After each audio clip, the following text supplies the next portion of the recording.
Dentro do ponto.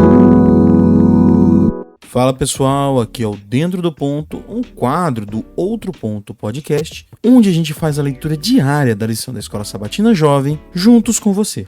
E no dia 8 de maio, quarta-feira, chegamos aqui ao nosso momento hipertexto, que diz assim: o que é vencer na vida? Talvez a resposta a essa pergunta fosse diferente para as gerações anteriores. Para quem nasceu logo após a Segunda Guerra Mundial, por exemplo, ser bem-sucedido tinha que ver com ter um emprego estável e formar uma família com vários filhos. Quando chegamos nos anos 90, encontramos outros ideais de sucesso. Com o despontar da globalização e a chegada da internet em vários países, os jovens sonhavam com mudanças em um mundo a ser desbravado. Hoje temos outros conceitos a respeito de vencer na vida. A questão é: independentemente das gerações, associamos a vitória, a conquista, aquilo que queremos, porém vencer vai muito além. Poderíamos citar muitos exemplos, mas vamos direto ao ponto. Jesus venceu ao morrer. E a vitória conquistada pelo sangue dele é nosso único bilhete premiado para a vida eterna. No entanto, houve um momento antes da cruz em que Jesus orou: meu Pai, se for possível, afasta de mim esse cálice. Contudo, não seja como eu quero, mas como tu queres. Como está lá em Mateus 26:39. Não importam quais os quesitos eleitos por uma geração a fim de que nos sintamos vencedores. No contexto espiritual, vencer sempre terá relação com fazer a vontade do Pai. Sobre isso, compare seu modo de vencer na vida com os textos a seguir. E o primeiro texto é Marcos 15, no verso 6, até Marcos 16, no verso 8. Os soldados levaram Jesus ao palácio, chamado Pretório, e reuniram uma tropa inteira. Vestiram-no com um manto de púrpura e puseram uma coroa de espinhos na cabeça dele. Então, começou a zombaria. Viva o rei dos judeus! Eles lhe batiam na cabeça com um bastão, cuspiam nele e se ajoelhavam diante dele, como se o reverenciassem. Quando cansaram das chacotas, tiraram-lhe o manto de púrpura e o vestiram de novo com as suas roupas. Então o levaram para crucificá-lo. Um homem estava passando de volta do trabalho, Simão de Cirene, pai de Alexandre e Rufo. Eles o obrigaram a carregar a cruz de Jesus. Os soldados levaram Jesus ao Gólgota, que significa Colina da Caveira. Ofereceram-lhe vinho misturado com mirra para aliviar a dor, mas ele não aceitou. Então o pregaram na cruz. Depois fizeram um sorteio para ver quem ficaria com suas roupas. Jesus foi crucificado às 9 horas da manhã. A acusação, o rei dos judeus, foi escrita numa placa. Com ele crucificaram 2 criminosos, um à direita e outro à esquerda. Os que passavam caçoavam, sacudindo a cabeça e ironizando. Você alegou que poderia destruir o templo e reconstruí-lo em 3 dias? Mostre agora seu poder! Salve-se! Se você é mesmo o Filho de Deus, desça da cruz! Os principais sacerdotes e os líderes religiosos também estavam ali, misturados ao povo, divertindo-se e zombando de Jesus. Ele salvou os outros, mas não pode se salvar. Ele é mesmo o Messias, o rei de Israel? Então, desça da cruz e todos nós acreditaremos em você. Até os que estavam crucificados com ele participavam da zombaria. Então, do meio-dia às 3 da tarde, toda a terra ficou na escuridão. Cerca das 3 horas da tarde, Jesus gritou bem alto: Eloi, Eloi, lama sabachthani.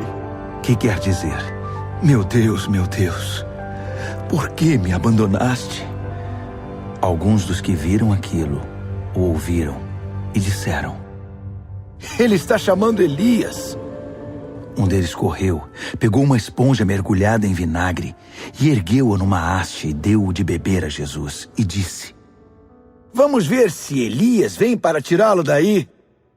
E depois de um grito de dor, Jesus deu seu último suspiro. Naquele instante, a cortina do templo rasgou-se ao meio, de alto a baixo. Quando o capitão da guarda viu que Jesus já não respirava mais, exclamou: Ele era o Filho de Deus. Algumas mulheres observavam à distância. Entre elas Maria Madalena, Maria, mãe do jovem Tiago e de José, e Salomé. Quando Jesus estava na Galiléia, elas o seguiam e serviam e tinham vindo com ele para Jerusalém. Mais tarde, sendo o dia da preparação, isto é, a véspera do sábado, apareceu José de Arimateia, membro respeitado do concílio judaico. Ele aguardava com expectativa a vinda do reino de Deus. Enchendo-se de coragem, procurou Pilatos e pediu o corpo de Jesus. Pilatos duvidou que ele tivesse morrido tão rapidamente e mandou o capitão verificar se Jesus estava de fato morto. Com a garantia do capitão, ele entregou o corpo a José. José havia comprado um lençol de linho. Depois, envolveu o corpo e o depositou no túmulo que havia escavado na rocha. Pôs uma grande pedra na entrada. Maria Madalena e Maria, mãe de José, observaram o sepultamento. Marcos, capítulo 16. Passado o sábado, Maria Madalena, Maria, mãe de Tiago e Salomé trouxeram especiarias para embalsamar Jesus. Na manhã de domingo, assim que o sol raiou, elas foram ao túmulo. Estavam preocupadas e diziam umas às outras: Quem irá rolar a pedra do túmulo para nós? Ao chegar, elas descobriram que a pedra já havia sido rolada. Era uma pedra muito grande. Elas se aproximaram e viram um jovem vestido de branco, assentado à direita. Ficaram muito assustadas. Então, ele lhes disse: Não tenham medo. Sei que vocês procuram Jesus o Nazareno, aquele que foi crucificado. Ele ressuscitou. Não está mais aqui. Vejam vocês mesmas que o lugar está vazio. Agora podem ir. Digam aos discípulos dele e a Pedro que ele vai adiante de vocês para a Galiléia. Vocês o verão lá, exatamente como ele disse. Elas saíram o mais rápido que puderam, nervosas e ainda um tanto atordoadas. Amedrontadas, não disseram nada a ninguém. E seguindo temos Lucas 23, do verso 13, até o capítulo 24, no verso 12. Pilatos convocou os principais sacerdotes, os líderes e outros judeus e disse: Vocês me trouxeram este homem e o acusam de perturbador da paz. Interroguei-o na frente de todos vocês e descobri que a acusação não procede. Herodes também não confirmou nada porque o enviou de volta para mim sem acusação alguma. Está claro que ele não fez nada de errado, nada que mereça a morte. Vou adverti-lo para tomar cuidado e deixá-lo ir. Nessa hora, a multidão começou a gritar: Mate-o! Solte Barrabás! Barrabás havia sido preso por iniciar uma rebelião na cidade e também por assassinato. Pilatos ainda queria soltar Jesus e o defendeu, mas eles continuavam a gritar: Crucifique-o! Crucifique-o! Pilatos interveio pela terceira vez. Mas por qual crime?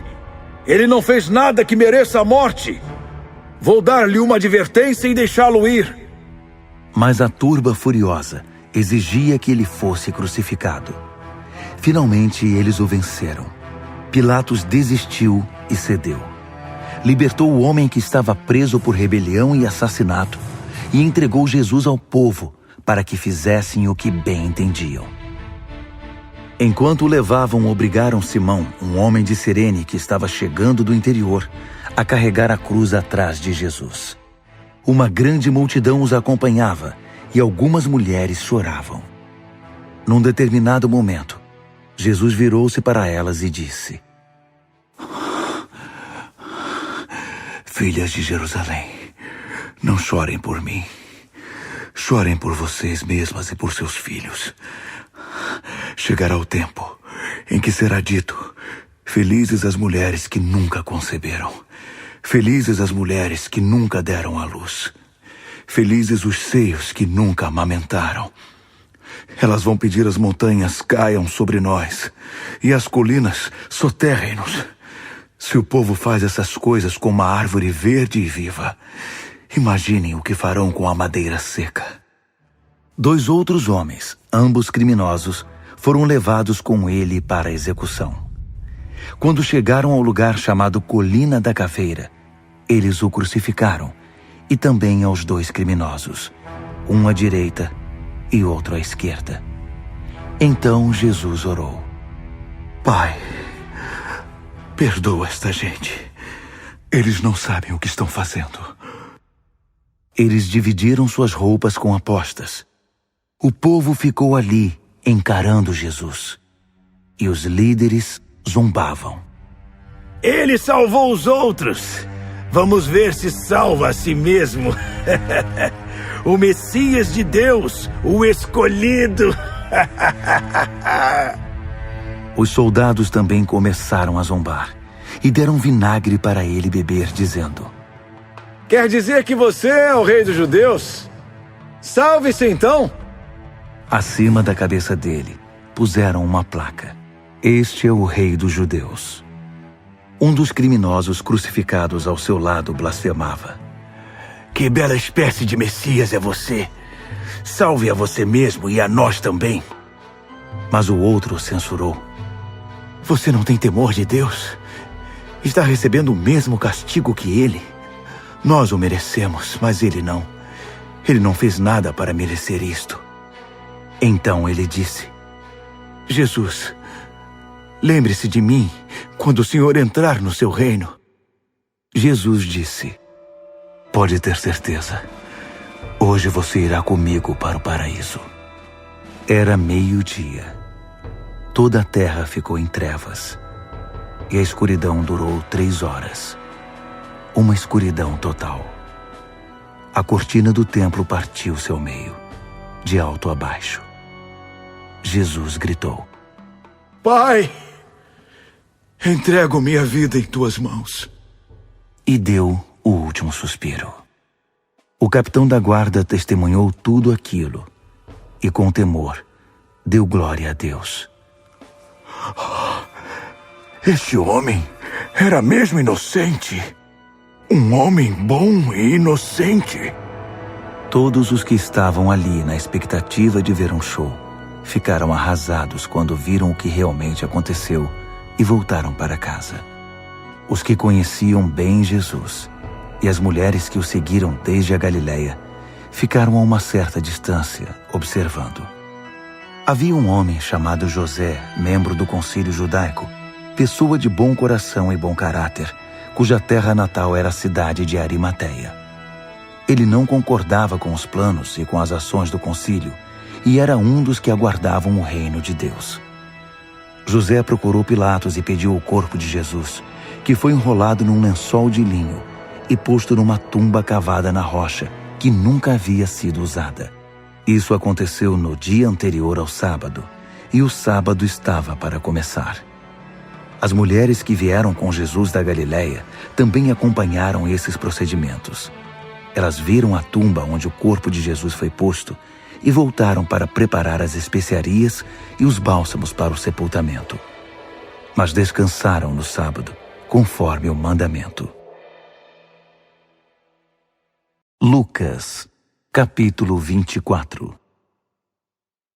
Nas primeiras horas do domingo, as mulheres foram à tumba. Levavam as especiarias que haviam preparado para o sepultamento.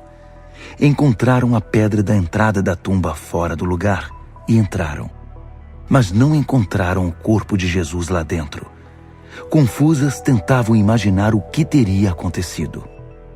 Então, de repente, 2 homens com luzes brilhando ao redor apareceram ali. Elas ficaram apavoradas e se curvaram em reverência. Os homens disseram: "Por que vocês estão procurando aqui aquele que está vivo? Ele não está aqui, mas ressuscitou.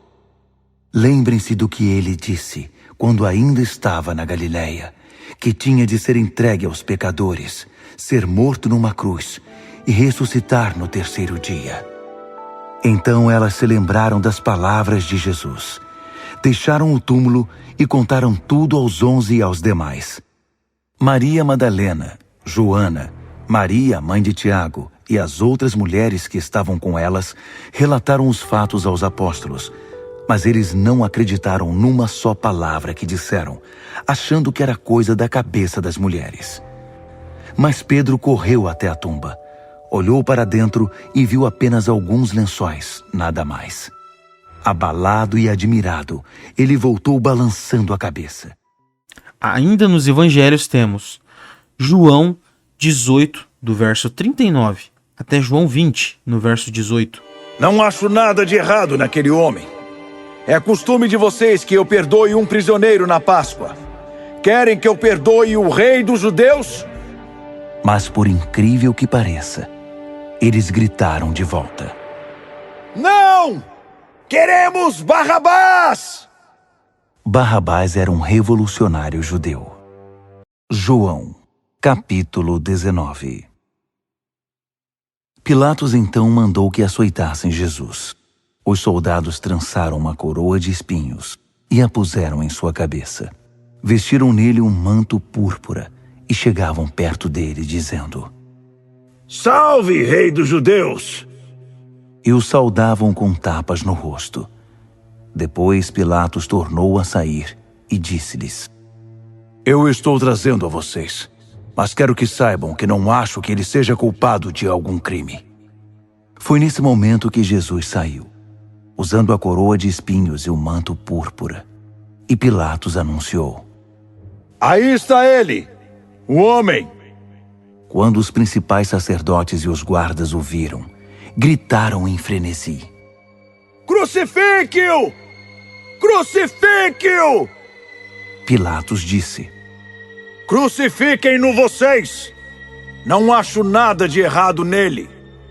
Os judeus responderam: Nós temos uma lei, e por essa lei ele deve morrer, porque alegou ser o Filho de Deus. Quando Pilatos ouviu isso, ficou ainda mais amedrontado.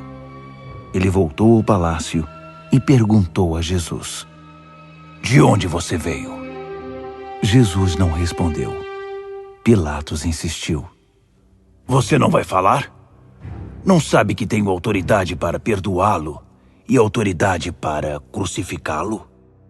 Jesus respondeu: Você não tem nenhuma autoridade sobre mim, a não ser a que tenha recebido do céu. É por isso que aquele que me entregou a você cometeu um pecado ainda maior. Diante dessa resposta, Pilatos fez o que pôde para perdoá-lo, mas os judeus gritavam: Se você perdoar esse homem, não é amigo de César. Qualquer um que se diz rei está desafiando o imperador. Quando ouviu essas palavras, Pilatos deixou Jesus do lado de fora e sentou-se na cadeira de julgamento, no lugar designado Corte de Pedra, em aramaico, Gábata. Era o dia de preparação para a Páscoa. Por volta do meio-dia, Pilatos disse aos judeus: Aqui está o rei de vocês. Eles gritaram de volta: Mate-o! Mate-o! Crucifique-o! Pilatos disse: Devo crucificar o rei de vocês? Os principais sacerdotes responderam: Não temos rei, senão César! Então Pilatos cedeu ao pedido deles e o entregou para ser crucificado. Eles levaram Jesus. Carregando sua cruz, ele rumou para o lugar chamado Colina da Caveira, em aramaico Gólgota, onde o crucificaram. e com ele 2 outros, um de cada lado, Jesus no meio. Pilatos mandou escrever uma placa com os seguintes dizeres: Jesus, o Nazareno, o Rei dos Judeus. Muitos dos judeus leram a placa, porque o lugar em que Jesus foi crucificado ficava próximo da cidade. Os dizeres estavam em aramaico, latim e grego. Os principais sacerdotes foram reclamar com Pilatos. Não escreva o Rei dos Judeus. Escreva assim: este homem disse ser o Rei dos Judeus. Pilatos respondeu: O que escrevi, escrevi.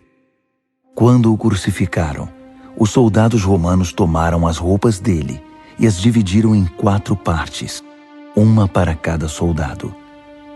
Mas o manto era sem costura, uma única peça de tecido. E eles disseram: Não vamos rasgá-lo. Vamos fazer um sorteio para ver quem fica com ele. Isso confirmou as escrituras que dizem: Eles dividiram minhas roupas entre si e fizeram sorteio pela minha capa. Os soldados validaram as escrituras. Enquanto os soldados cuidavam deles mesmos, a mãe de Jesus, a tia dele, Maria, esposa de Clopas, e Maria Madalena permaneceram ao pé da cruz. Jesus viu sua mãe e o discípulo a quem ele amava perto dela. Ele disse à sua mãe: Mulher, aí está seu filho. E disse ao discípulo: Aí está sua mãe. A partir daquele momento, o discípulo a aceitou como mãe. Vendo que tudo havia acontecido para que os registros das Escrituras pudessem se cumprir, Jesus disse: Estou com sede. Havia uma caneca de vinagre ali. Alguém mergulhou uma esponja no vinagre, espetou-a numa lança e a levantou até sua boca. Depois de provar o vinagre, Jesus disse: Está feito. Encerrado. E curvando a cabeça, entregou o Espírito. Era o dia de preparação para o sábado. Por isso nenhum corpo podia permanecer na cruz no sábado, um dia especialmente sagrado naquele ano. Os judeus pediram a Pilatos que as pernas dos condenados fossem quebradas para apressar a morte deles, a fim de que os corpos pudessem ser retirados. Então os soldados quebraram as pernas do primeiro homem crucificado com Jesus e depois do outro.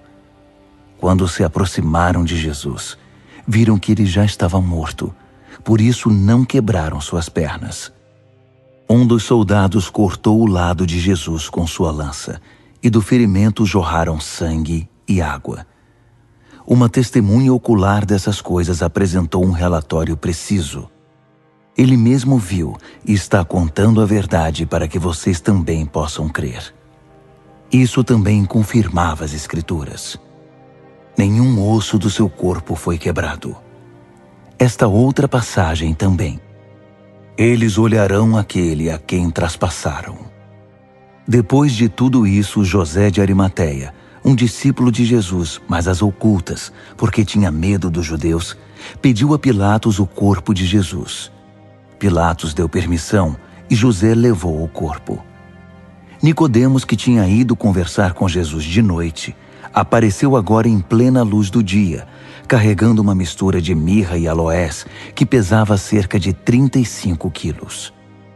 Eles pegaram o corpo de Jesus e, de acordo com a tradição judaica de sepultamento, envolveram-no em linho com as especiarias.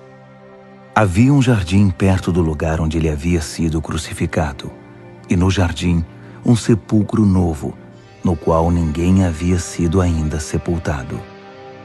Então, por ser a preparação para o sábado e por estar o sepulcro pronto, deixaram o corpo de Jesus ali.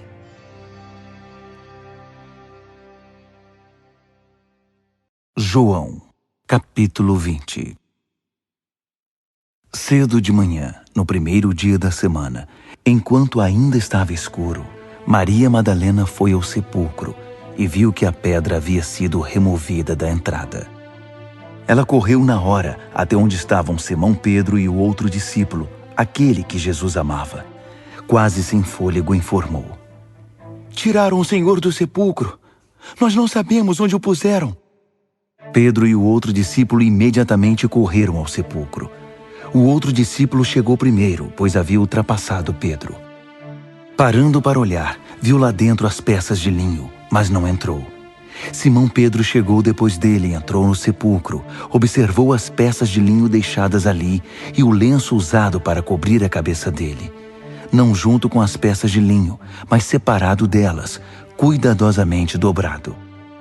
Então o outro discípulo, que tinha chegado primeiro, entrou no sepulcro, viu tudo e creu. Ninguém sabia ainda, com base nas Escrituras, que ele haveria de ressuscitar dos mortos. Os discípulos então voltaram para casa. Maria não voltou, ficou do lado de fora chorando. Enquanto chorava, abaixou-se para olhar dentro do sepulcro e viu 2 anjos sentados ali vestidos de branco, um do lado da cabeça, o outro do lado dos pés, onde o corpo de Jesus havia sido deixado. Eles disseram a ela: Mulher, por que você está chorando? Eles levaram meu Senhor, ela disse, e não sei onde o puseram. Depois de dizer isso, virou-se e viu Jesus parado ali, mas não o reconheceu. Jesus disse: Mulher, por que você está chorando? A quem procura? Pensando que fosse o jardineiro, ela pediu: Moço, se você o levou, diga-me onde o pôs, para que eu possa cuidar dele. Jesus disse: Maria. Virando-se para olhar para ele, ela exclamou em aramaico: Rabone, que quer dizer mestre. Jesus disse: Não me abrace, pois ainda não subi para o Pai. Vá aos meus irmãos e dê este recado: Eu subo para meu Pai e Pai de vocês, meu Deus e Deus de vocês. Maria Madalena foi dar a notícia aos discípulos. Eu vi o Senhor! E relatou tudo o que ele tinha dito. Seguindo com as leituras, temos Isaías 53. Isaías, capítulo 53. Quem creu no que pregamos, no que ouvimos e vimos? Quem poderia ter imaginado que o poder libertador do Eterno seria assim? O servo cresceu diante de Deus, uma muda mirrada, uma planta atrofiada num campo ressecado. Não havia nada de atraente nele, nada que nos levasse a olhá-lo com atenção. Ele foi desprezado e ignorado, um homem que sofreu, que conheceu a dor por experiência própria. Bastava olhar para ele e as pessoas se afastavam. Nós olhamos para ele com desprezo. Pensamos que era escória. Mas o fato é que ele levou nossas doenças, nossas deformidades, tudo o que há de errado em nós. Pensamos que ele era culpado de tudo isso, que Deus o estava castigando por sua culpa. Mas foram nossos pecados que caíram sobre ele, que o feriram, dilaceraram e esmagaram. Nossos pecados. Ele recebeu o castigo, e isso nos restaurou. Por meio das feridas dele, somos curados. Somos como ovelhas que se desviaram e se perderam. Cada um de nós fez o que quis. Cada um escolheu um caminho próprio. E sobre ele o Eterno descarregou todos os nossos pecados. Tudo o que fizemos de errado. Ele foi afligido e torturado, mas não disse uma única palavra. Como a ovelha que é levada ao matadouro, ou o cordeiro para ser tosquiado, ele aceitou tudo em silêncio. A justiça falhou, e ele foi levado. Alguém de fato sabia o que estava acontecendo? Morreu sem pensar no próprio bem-estar, golpeado e sangrando pelos pecados do meu povo. Eles o sepultaram com os maus e o jogaram num túmulo com os ricos, embora nunca tivesse feito mal a ninguém ou dito uma palavra que não fosse verdadeira. Mas era o que o Eterno tinha em mente desde o início: esmagá-lo com sofrimento. O plano era que ele se entregasse como oferta pelo pecado, para que assim visse o fruto disso: vida, vida e mais vida. E por causa dele o plano do Eterno se realizará. Daquela terrível angústia da alma, ele verá que valeu a pena e ficará feliz por tudo que fez. Por meio do que ele experimentou, esse justo, meu servo, produzirá muitos justos, visto que ele mesmo carregou o peso dos pecados deles. Por isso eu o recompensarei generosamente com o melhor de tudo, a mais alta honra, porque ele encarou a morte e não recuou, porque ele se ajuntou à companhia dos marginalizados. Ele tomou sobre os ombros os pecados de muitos e assumiu a causa de todos os culpados. Seguindo aqui, temos Salmos, capítulo 22. Salmo 22. Deus, Deus, meu Deus, por que tu me abandonaste a quilômetros de lugar nenhum? Prostrado e dolorido, clamei a Deus o dia inteiro, mas nada de resposta. Passei a noite tossindo e me revirando. Ainda assim, te mostras indiferente, reclinado nas almofadas dos louvores de Israel. Sabemos que eras prestativo para com nossos pais. Eles gritavam por socorro e tu os ajudavas. Eles confiaram em ti e tiveram uma vida agradável. Mas agora aqui estou eu, um nada, um verme, algo em que se pisar, esmagar. Todos zombam de mim. Eles fazem caretas para mim e balançam a cabeça. Vamos ver se o Eterno atende esse aí, já que Deus gosta tanto dele, que o socorra. E pensar que ajudaste no meu nascimento, ajeitando-me na barriga da minha mãe. Quando saí do útero, tu me embalaste. Desde o nascimento, tu és meu Deus. Então, foste morar num lugar distante, e os problemas vieram morar na casa ao lado. Estou precisando de um vizinho que me ajude. Uma manada de touros veio na minha direção. Ouvia-se o estrondo dos animais raivosos, chifres abaixados, narinas dilatadas, um rebanho de búfalos em movimento. Sou um balde chutado para um canto. Todos os ligamentos do meu corpo foram rompidos. Meu coração é uma bolha de cera derretida dentro de mim. Estou seco como um osso. Minha língua escura e inchada. Eles querem me sepultar no meio da sujeira. Agora uma matilha de cães selvagens corre atrás de mim. Assassinos conspiram contra mim. Eles me acorrentam, mãos e pés, e me trancam numa gaiola. Um saco de ossos em exibição, encarado com desprezo por todos os que passam. Levaram minha roupa e por elas lançaram seus dados. E tu, ó Eterno, não adies meu resgate. Por favor, vem logo me libertar. Não permitas que eles me cortem a garganta. Não deixes que esses animais me devorem. Se não agires logo, estou perdido. Chifrado pelos touros, transformado em comida de leões. Eis a história que contarei aos meus amigos quando vierem adorar. Esta é a história que pontuarei com aleluias. Gritem aleluia, adoradores de Deus, deem glória, filhos de Jacó. Adorem-no, filhas de Israel. Ele nunca decepcionou vocês. Não desviou o olhar quando vocês estavam sendo maltratados.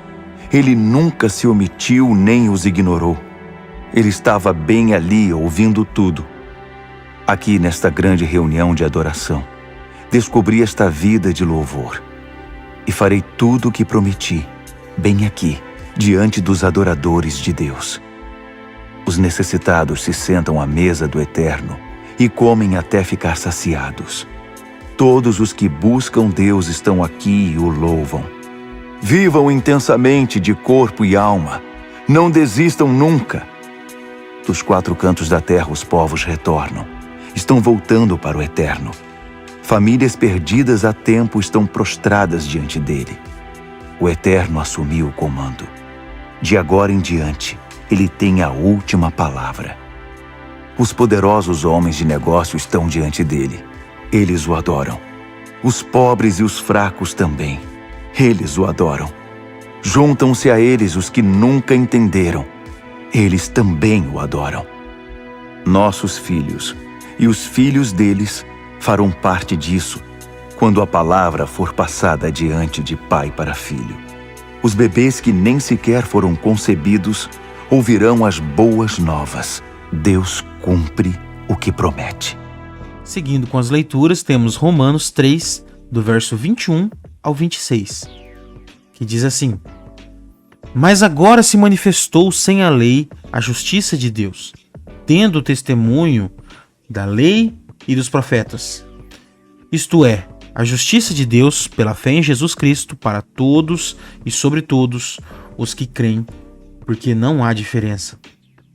Porque todos pecaram e destituídos estão da glória de Deus, sendo justificados gratuitamente pela sua graça, pela redenção que há em Cristo Jesus, ao qual Deus propôs para propiciação pela fé no seu sangue, para demonstrar a sua justiça pela remissão dos pecados dantes cometidos sob a paciência de Deus, para a demonstração da sua justiça neste tempo presente, para que ele seja justo e justificador daquele que tem fé em Jesus.